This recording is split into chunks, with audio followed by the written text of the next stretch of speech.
What's up, everyone? Welcome to the weekly wrap presented by TheWrap.com. I'm your host, Jordan Burchett, and this week we've got some exclusive interviews lined up for you, starting with actor Jack Falahy, star of the hit television show How to Get Away with Murder, as well as Rachel Bloom, star and co-creator of the hilarious new musical comedy Crazy Ex-Girlfriend. Also in this week's episode, we'll take a look at a few trailers for some of the fall's biggest television shows, like Marvel's Agents of S.H.I.E.L.D., the next installment of American Horror Story, and the 5th season of Homeland. We've also got a report on the highest paid TV actresses in town, from Sofia Vergara to Amy Poehler, as well as coverage of this week's biggest movie headlines, including a look at behind-the-scenes pictures from Matt Damon's new Jason Bourne film, and details on Mission Impossible 5's Chinese box office record-breaking premiere. But first, our exclusive interview with How to Get Away with Murder star Jack Falahy, who talked to us about his show's dramatic upcoming season and how his fame's starting to catch up to him. Fans were so passionate on social, responding to the pilot. I think right then and there I sort of thought, wow, we got something here. Oh my God. Pete, our creator, opened his door to all of us and allowed us to come in and talk to him, so I have had conversations with him about it a bit. So it is collaborative in that sense. They, meaning Pete, Shonda, Betsy, they always have open doors, so we are able to get in there and pick their brains. The craziest moment was probably going to the grocery store for the first time and someone coming up and saying hello and recognizing me from the show. That was pretty surreal. Sworn to secrecy. I can tell you that the show picks up right where we left off. We find out who killed Rebecca in the first episode back, which is very exciting. Beyond that, I think that you start to see the students become friends, which I think is interesting. We also sat down with up-and-coming star Rachel Bloom, who's turned her success on the internet into a career in television with her new show, Crazy Ex-Girlfriend. The musical comedy premieres this fall, and she's pretty excited about it. I was ecstatic. I was so excited. I mean, we thought the show was dead.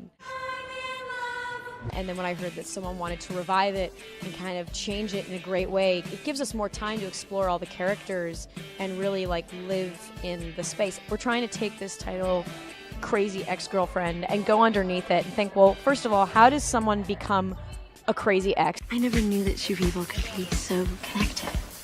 I think maybe we should take a break. Oh my God, shut up! How does someone become that? What does that even mean? And also, you have all these romantic comedies that encourage people, especially women, to be crazy. And love in general makes you feel crazy. So we want to take the tropes of a romantic comedy and go underneath them and explore what love and infatuation really do to us. A handful of other television shows premiering this fall made news this week with the release of new trailers that left the internet buzzing. First up was Marvel's Agents of S.H.I.E.L.D., who almost lost a chunk of their cast to a spin-off series earlier this year, but still managed to bring everyone back together for season 3. The newest trailer teases the return of the team and reveals an unbelievable new enemy/creature thing. They built a team to defend the world.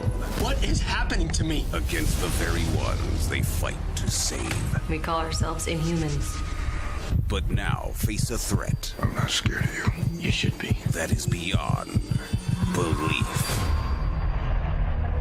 American Horror Story creeped the hell out of us with the launch of its first full trailer for the upcoming installment Hotel. Take a look at the new season, which is the first to not feature series mainstay Jessica Lange.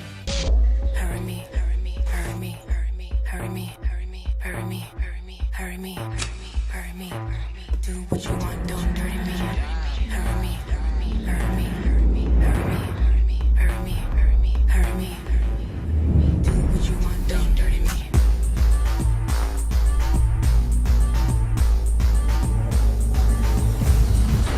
And unleashing the tensest trailer for its fall premiere was Homeland, which returns later this year.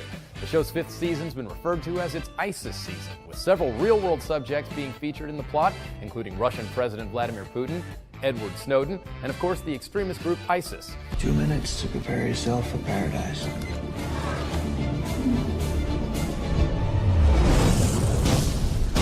Nothing has made the world more dangerous in the last 15 years than the foreign policy of the United States.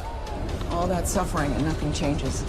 Somebody betrayed us. You think? I know that what you're doing will get good people hurt. What are you atoning for? I'm just trying to do good work. Well, you're not. You're being naive and stupid. Taken. Maybe I knew someday the past would catch up with me. The terrorists are still out there, and that problem is not going away. In more television news, Forbes magazine released its annual ranking of the highest-paid TV actresses in the world. Sitting on top of the list for a fourth consecutive year was Modern Family star Sofia Vergara, who made a reported $28.5 million in earnings. But Vergara wasn't alone at the top this time around, with Big Bang Theory's Kaylee Cuoco Sweeting sharing the title by also making $28.5 million last year. Coming in third was Vergara's fellow Modern Family star Julie Bowen, who brought in $12 million before taxes. Fourth was Grey's Anatomy headliner Ellen Pompeo, with her $11.5 million payday. Fifth was Law & Order SVU veteran Mariska Hargitay, with $11 million. And tying for sixth was good wife Juliana Margulies and everyone's favorite Parks and Recreation employee Amy Poehler, who both made $10.5 million apiece. You can see the entire list of television actresses over at Forbes.com. In movie news, Matt Damon heated up the internet this week when he was photographed on the set of the next Jason Bourne film. The shirtless picture was posted by one of the film's producers along with the caption, "Bourne is back." Details on the 2016 Bourne movie are still unknown, but the picture did confirm to fans that filming of the next installment of the franchise is indeed underway, with a projected release date of summer 2016. And with another week comes another box office record in Chinese cinemas.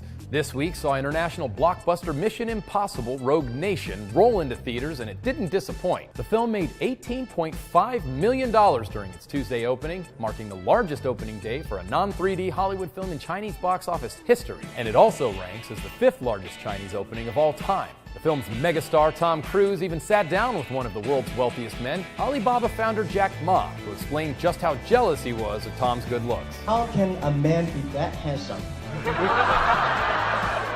And how can a handsome man can be that great?